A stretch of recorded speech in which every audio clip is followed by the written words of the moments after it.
లోకంలో ఉన్న అన్ని మతములు, అన్ని ఆశయాలు, అన్ని మహత్ వ్యక్తులు, అన్ని గురువులు అన్నీ కలిసి ప్రయత్నం చేసినను ఈయనకి సమముగా, అనగా ప్రభు అయిన యేసునికి సమముగా ఎవరునూ లేరు.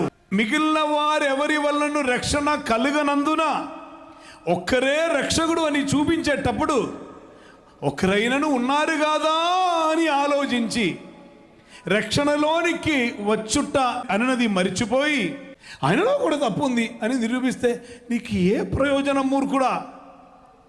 రక్షణే కదా నష్టమవుతుంది. సత్యం సత్యమే అయ్యా, మీరు సత్యం గ్రహించెదరు, సత్యం మిమ్మును స్వతంత్రులుగా చేయుదురు. లోకములో ఉన్న ప్రతి దేశాల నుండి తొలగిపోవలసిన ఒక్కటి ఉన్నది, అదేం తెలుసా?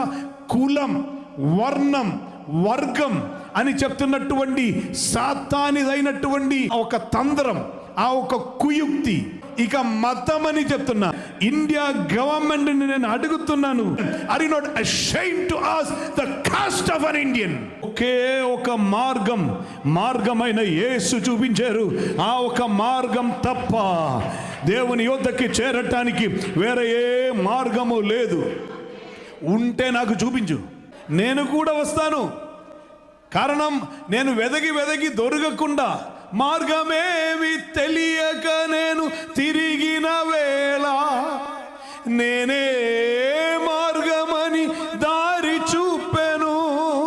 మార్గము సత్యము జీవమునైనా మంచివాడు గొప్పవాడు యేసుదేవుడు.